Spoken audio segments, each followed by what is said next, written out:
I have no idea what I'm doing. I just did a like 20-minute video, which maybe it's for the best that you didn't have to go through that. I'm trying to use like the built-in camera. I guess I've never done that before. I don't know. Hi people, it's been a while. I still exist. I am 41 and a half and probably 25% gray. You cannot tell, but in real life you can.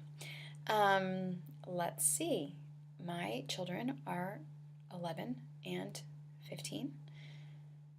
Baby is in 5th grade, and she is a very sensitive artist. She's actually like a wonderful, really super kind kid. Not as crazy as she was when she was little.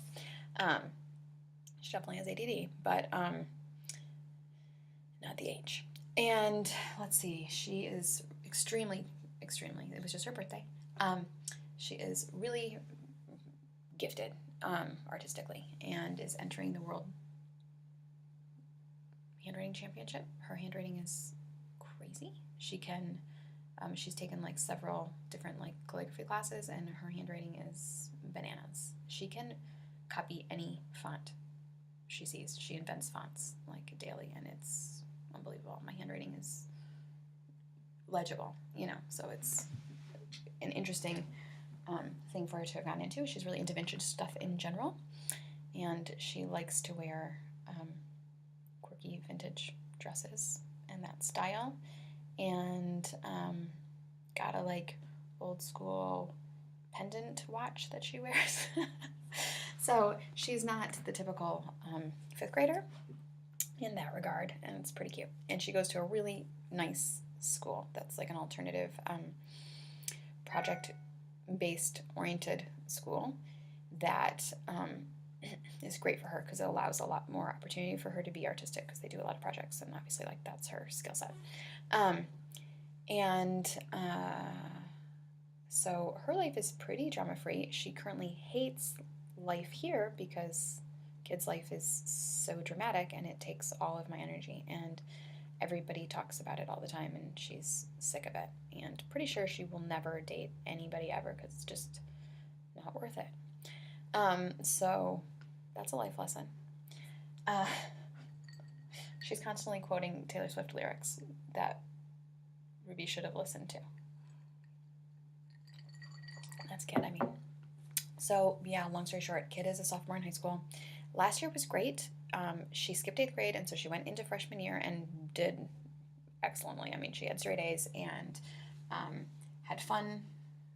And at the end of the year, she met her boyfriend, and he was like everything you probably don't want.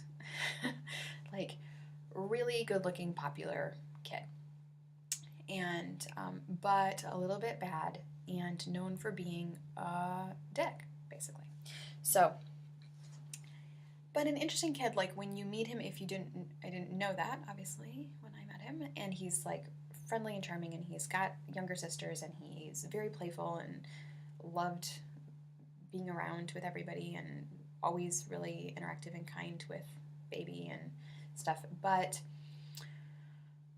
the real story is he had grown up kind of in an abusive household and went through a terrible divorce, which affected him immensely, and he's maybe bipolar, and they don't treat it or get him any help. And he had dated a lot of girls, but always like for just 1 or 2 months. And he and Kid started dating, and they were together for 7 months, which is long when you're a sophomore in high school, like really long.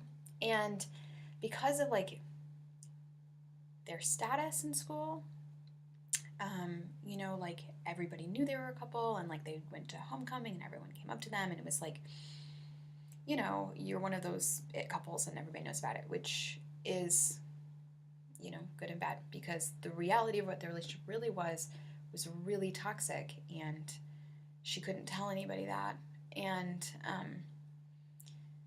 it just went on longer and longer than it should, and now there's this major public breakup, and everybody knows about it, and everybody has an opinion about it, and it's only recently during the breakup where she's like kind of revealed like, oh, he's abusive. So not physically, but emotionally and um,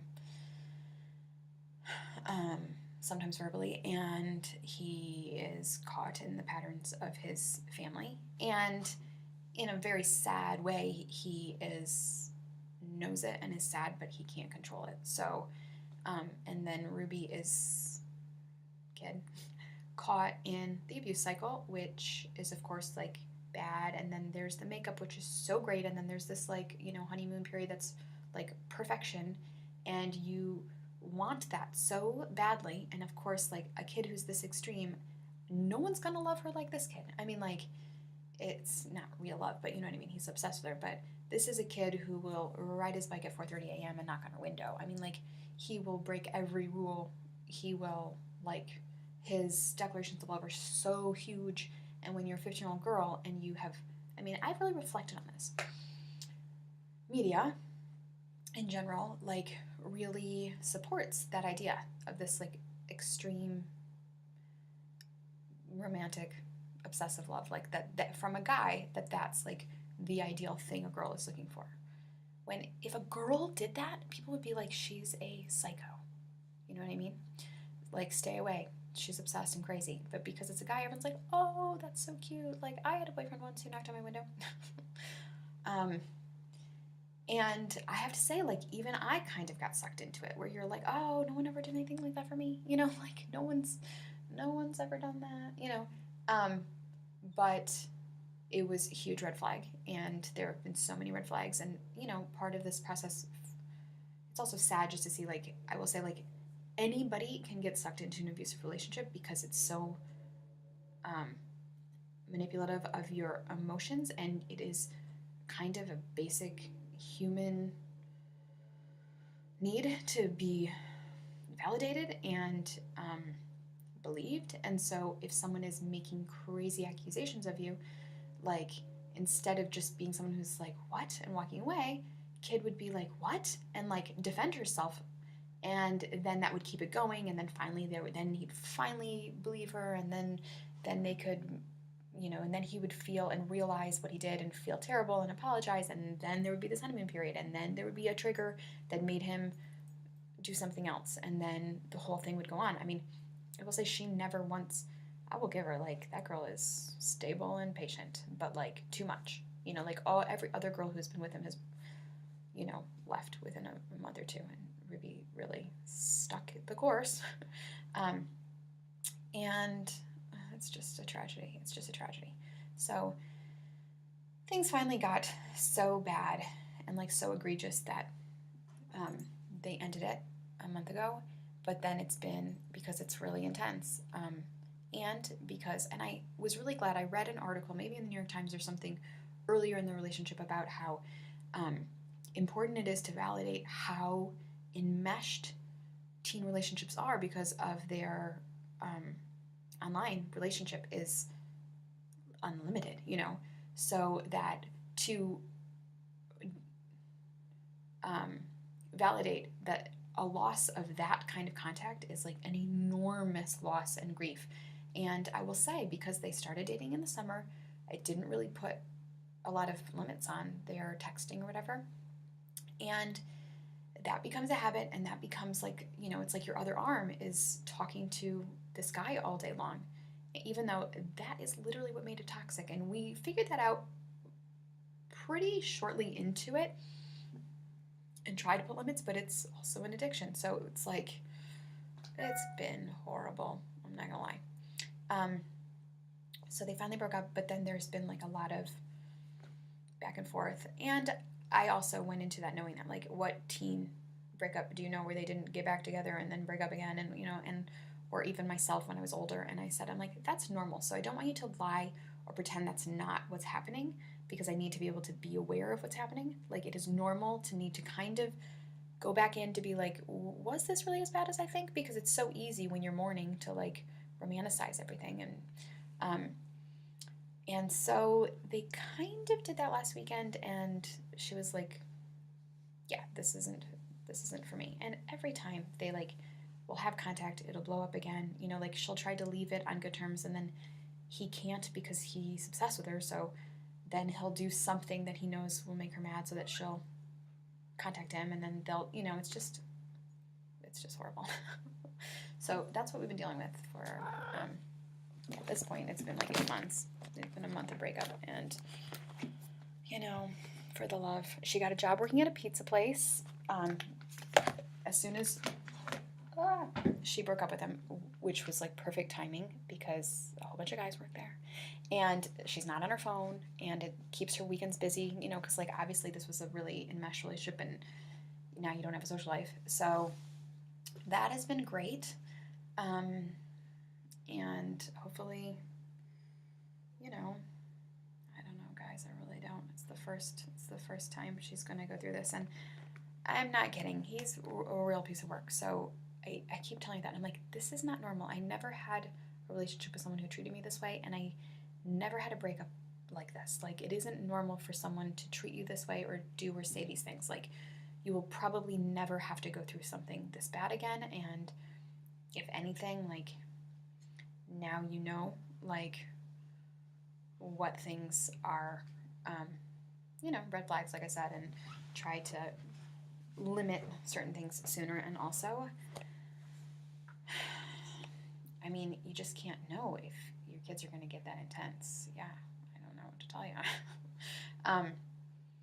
So fingers crossed somebody else has the courage to ask her out and within the next month so that she can at least just go on a date and feel like there's life after this. But because he's a little bit of a brawler, no big surprise, yeah, people are kind of staying out of it right now. So that's my life. Other than that, Mr. F has been on the keto diet, which you may have read or tried or heard about, for the last month and has lost probably like 15 pounds. It works really well for him. I tried that for 2 days and was like, that does not work for me. I didn't think about it, but I haven't had a gallbladder for, 20-something years. And so obviously I don't digest fat, which is, I barely consume fat in my normal life, and that's why. So that was like, I was like, oh yeah, like I'm not getting any nutrients from this and I'm dying. So that was bad for me, but good for him. And he's not planning to live a keto lifestyle. He's using this to get to, he's like turning 50 and he had been putting on converting to body fat like we do as we get older. And so this has just been a way that he can really strict food rules work better for him than open-ended things because he doesn't really know very much about food. But these are like food categories. It's much easier for him to like be like, okay, I can eat these things and I can eat Caesar salad every day. Great. It's kind of been nice for me because I don't have to like make food for him. And we've been together for a very long time, and this is probably the first time where he's had to take like food responsibility and he has to do his own shopping and make his own food, and I don't like it. So, and it's not my fault if you don't have snacks because you actually can't eat any. And so that's that. I actually am like pretty thin right now, so that's nice. That just happened. Oh, well, that's funny. This did happen. After I have been really sick, and then like I've just had all these weird things happen, and I think it's just because like my body just kind of got like demolished. So I ended up getting thrush. I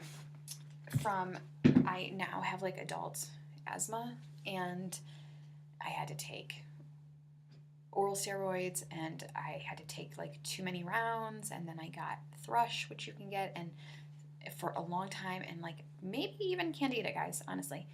And then I had to go on antifungals, and this is what's crazy. I went on these antifungals, and I had to do more than one round. And like since then, I can't really eat normally. I can pretty much only eat like simple carbs, which is weird, because you would think it would be the opposite. Like, oh, I don't know, did that just mean okay? But I just started losing weight, like probably just naturally lost like 10, 13 pounds, and like kind of back to how I was before I started having all the like blood problems. So I don't know if maybe I had candida and I mean, you normally have to go on like a weird crazy diet, but just taking those antifungals, I don't know, it's like a magic thing for me. So that's kind of that. So bonus, like Mr. F and I are both getting thin. Yeah, I mean, I am not to my thinnest I was after having baby when I was like working out of town, because I actually can't work out because I do not have, ever since being that sick, I've never gotten like full energy back, and I don't know if I ever am going to, honestly, and that's okay. But I like live my life in the way that I do for getting everything done I need to get done, but I don't have like, when I try to do even a half an hour of like an actual workout, I am demolished. It's just like, it's not worth it. So whatever happened to me, bonus, I'm back to like what I weighed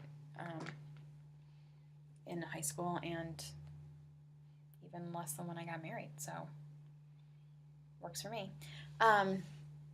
And what else? Yeah, I don't know. Ever since I took those antifungals, this is weird. I like don't have an appetite. And I've like kind of Googled it, and there's no like answer to this. And then sometimes, because I'm a little bit of a hypochondriac, I think like, which I feel is justified when you're me, because so many weird things have happened to me, then I start thinking like, is there something else wrong with me and I just don't know what it is? But if it gets me thinner, guys, no, I'm just kidding. I mean, it doesn't seem like it, but maybe it was just the thrush or candida or whatever. I don't know. I really don't know.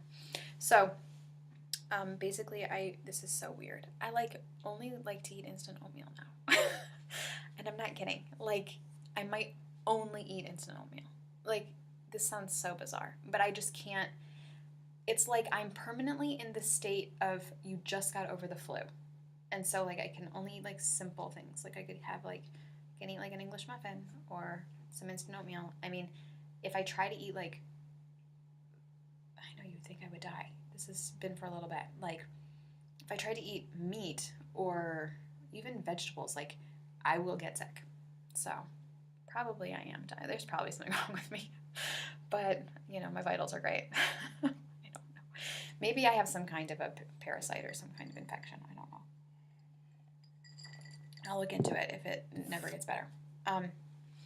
So currently, Mr. F and I are like Jack Sprat and his wife, but just like reversed. So that's my update.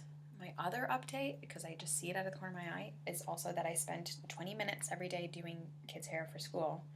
And because she has long blonde hair, but unfortunately as she ages it's turning into my hair texture, which is like a nightmare. It's just like puffy hell zone.